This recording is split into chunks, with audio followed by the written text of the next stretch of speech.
1925 यही होता है। 1925-26 में क्या होता है कि यूपीएससी की स्थापना हो जाती है। अच्छा, थोड़ा सा पढ़ाने स्टेटिक होगा, स्टेटिक में कोई टॉपिक नहीं होती। अच्छा, लेकिन हम आपको टॉपिक लेके पढ़ा रहे हैं, जो कि क्वेश्चन हो रहे हैं तो फट जाएगा। अच्छा, 1925-26 में यूपीएससी की स्थापना होती है। किसकी भैया? यूपीएससी की स्थापना होती है। उत्तर प्रदेश संघ लोक सेवा आयोग है ना भैया, उत्तर प्रदेश संघ लोक सेवा आयोग, इसका जो मुख्यालय है नई दिल्ली में। कहां पे है? नई दिल्ली में है। अच्छा भैया, इसका मुख्यालय नई दिल्ली में होता है।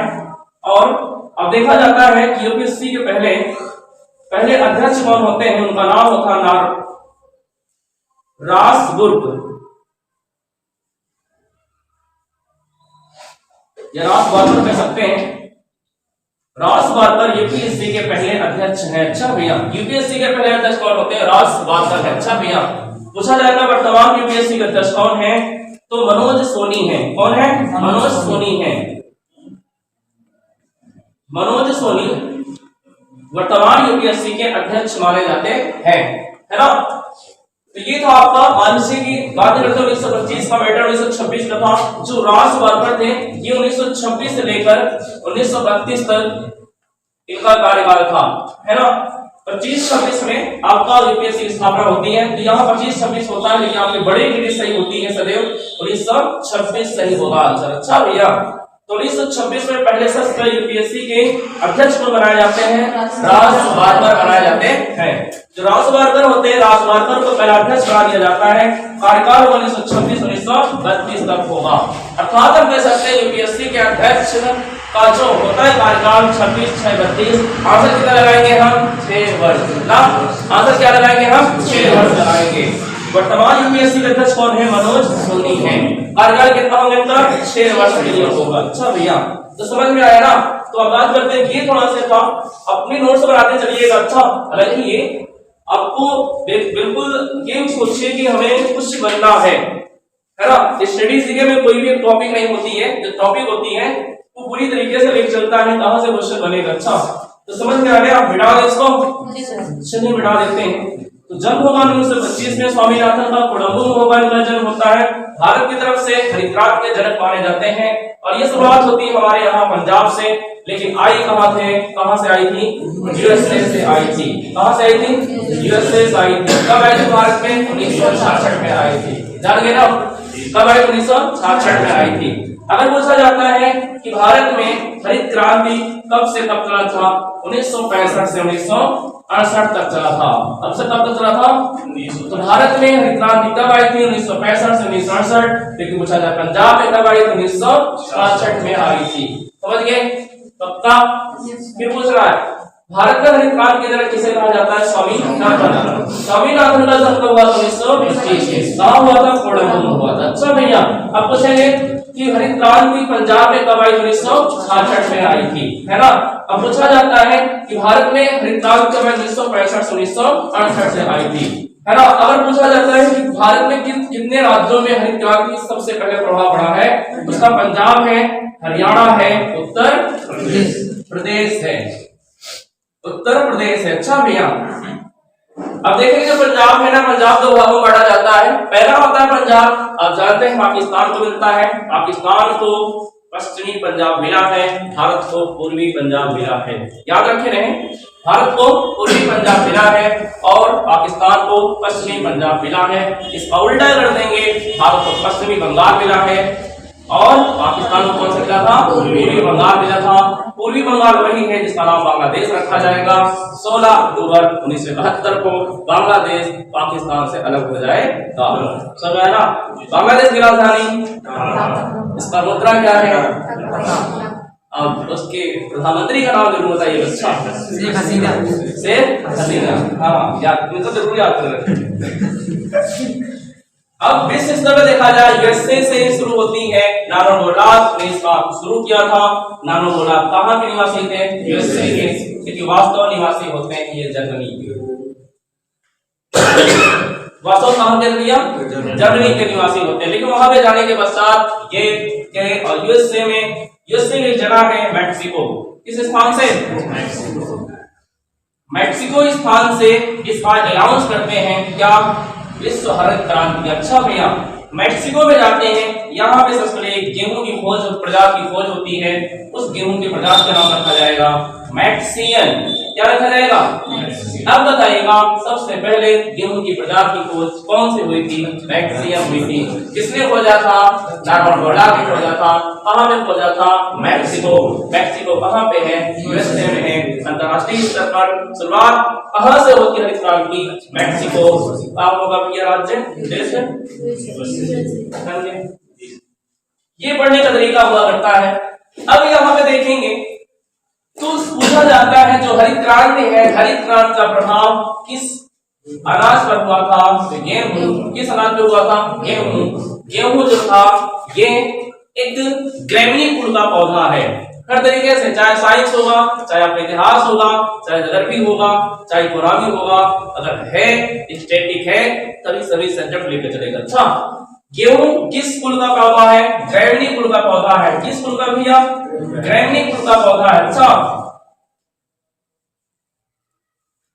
ग्रेमिनी कुल का पौधा है। अब इसका वैज्ञानिक नाम सटाइलम होता है। क्या होता है? सटाइलम होता है। समझ रहे हो भैया? सटाइलम हुआ करता है, ग्रेमिनी कुल का पौधा है और सटाइलम इसका है वैज्ञानिक नाम हुआ करता है।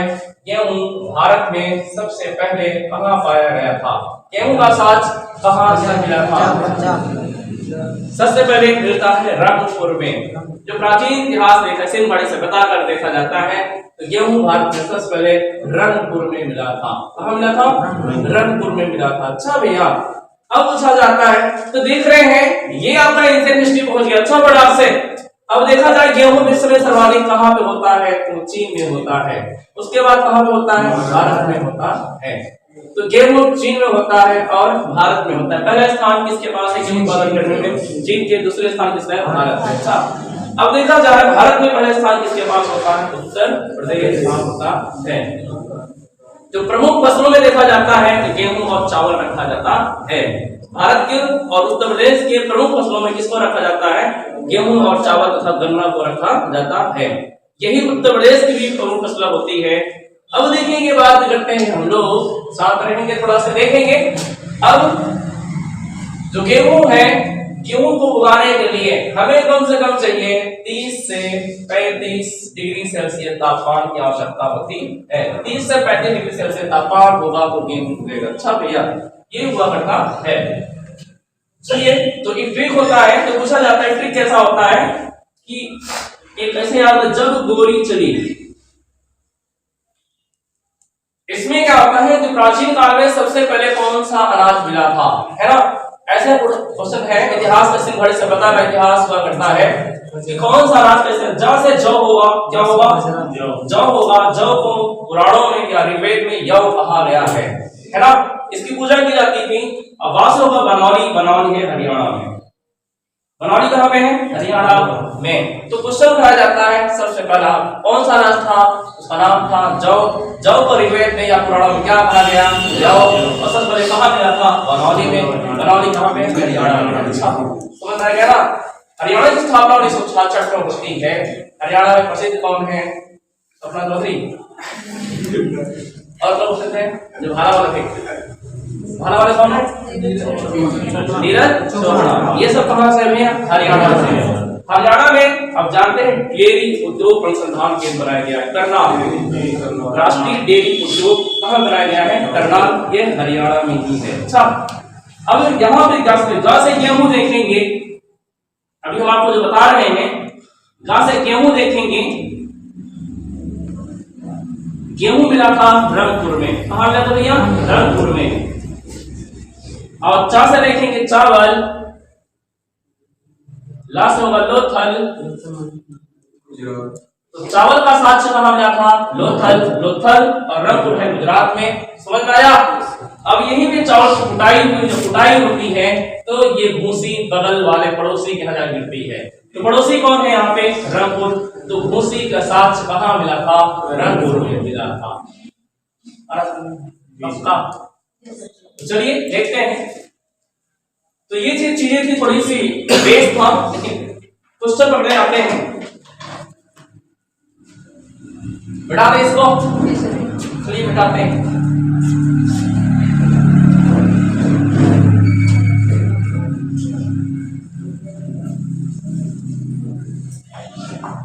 तो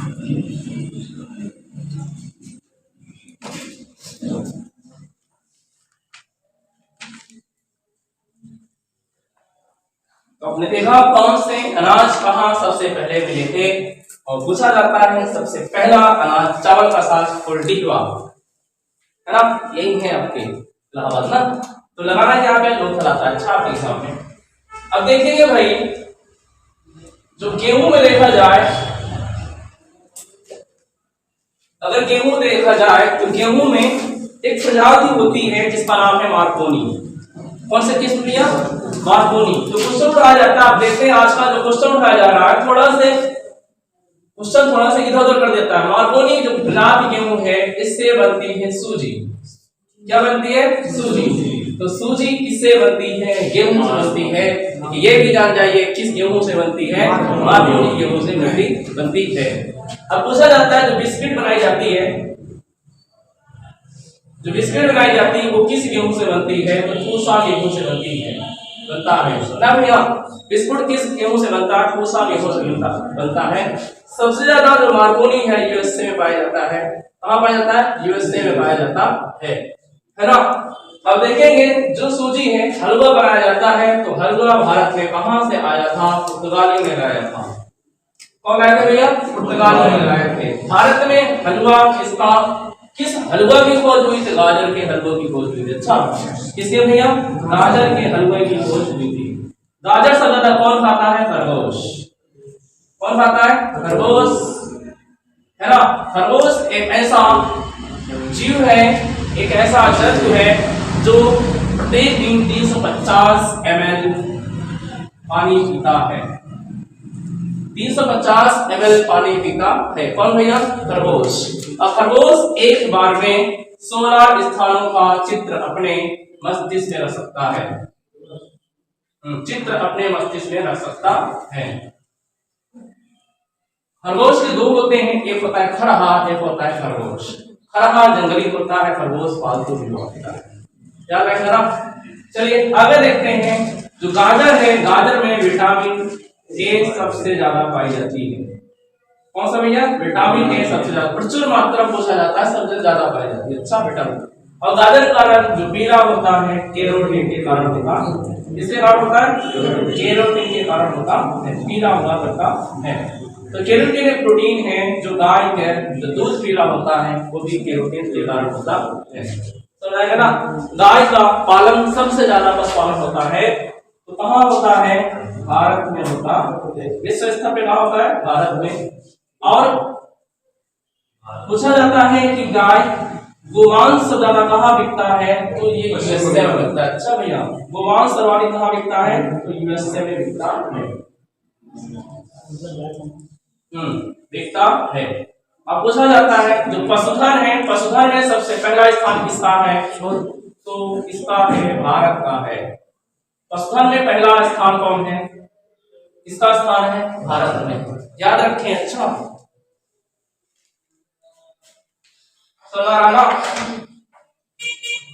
तो थोड़ी स्टडी सीखे, स्टडी में कोई टॉपिक का वो नहीं होगा, बस केवल ये जानते हैं कि कैसे कैसे बनेगा। तो गेहूं जो देखा जाता है मार्कोनी सूजी, मार्कोनी प्रजाति के गेहूं की जिससे बनती है सूजी बनती है। और सब ज्यादा कहाँ बनती है? सूजी का हलवा यूएसए में बनता है। और जो हलवा हमारे यहाँ सूजी लाई गई वो किससे लाया है? पुर्तगाली में लाया था। और बिस्किट जो बनता है पूसा गेहूं से बनता है। और जो हलवा बना है गाजर का हलवा वो भारत में बनता है। सर्वाधिक कौन सा जंतु जानवर खाता है? खरगोश खाता है। खरगोश एक दिन में 350 ml पानी पीता है ना। और खरगोश एक ऐसा जीव है जो एक बार में 16 स्थानों का चित्र अपने मस्तिष्क में रख सकता है। तो आप जानते हैं गाजर में विटामिन ए सबसे ज्यादा पाया जाता है। अब पपीता में सभी प्रकार के विटामिन पाया जाता है। याद रखें, पपीता में सभी प्रकार के विटामिन पाया जाता है। पके पपीता में विटामिन बी पाया जाता है। याद रखें ना। उसके बाद जो गाजर का रंग पीला होता है कैरोटीन के कारण होता है, और कैरोटीन के कारण ही गाय के दूध भी पीला होता है। और गाय का सबसे ज्यादा कहाँ पशुपालन होता है? गाय का भारत में होता है। लेकिन गोमांस कहाँ बिकता है? सबसे ज्यादा यूएसए में बिकता है। पशुधन में विश्व में सबसे पहला स्थान किसके पास है? भारत के पास होती है। समझ में आया ना। और सबसे मीठा अगर पूछा दूध किसका होता है तो किसका होता है? भारत का होता है। सबसे मीठा दूध किसका होता है? ऊंट का होता है। किसका होता है भैया? ऊंट का होता है। हाँ, सबसे मीठा दूध ऊंट का होता है। ऊंट बिना आंख बंद किए सोता है, बिना आंख बंद किए सोता है ना। एक आंख का जो वजन होता है 8 ग्राम होता है। एक आंख का वजन कितना होता है? 8 ग्राम होता है। 25 सेंटीमीटर क्षमता होती है। अगर आपको देखना है तो अधिकतम क्षमता अनंत होती है, न्यूनतम क्षमता 25 सेंटीमीटर होती है देखने के लिए। अच्छा याद रहेगा ना, 25 सेंटीमीटर सबसे यहाँ से आप इसके पास ले जाके देख पाएंगे। अच्छा यहाँ देख सकते हैं, ठीक है। ये 25 सेंटीमीटर है। अधिकतम कितना है? अनंत है। आगे समझ ना। तो आप जानते हैं कि जो कार्निया है आपका वही दान में किया जाता है। कार्निया ही दान में दिया जाता है। आपका कौन सा भाग दिया जाता है? कार्निया। जब हम आपको लेके आएंगे बायोलॉजी तो आपकी होगी, टॉपिक मेरा होगा। अच्छा तब बताएंगे कहां से क्वेश्चन उठाया जाएगा, ठीक है। तो एक आंख की जो वजन होता है कितना ग्राम होता है? 8 ग्राम होता है ना। तो बिना आंख बंद किए कौन सा जानवर सोता है? इसका नाम होगा ऊंट। और सबसे मीठा दूध किसका होता है? ऊंट का होता है। और सबसे अधिक प्रोटीन पाया जाता है तो भेड़ के दूध में सबसे ज्यादा प्रोटीन पाया जाता है।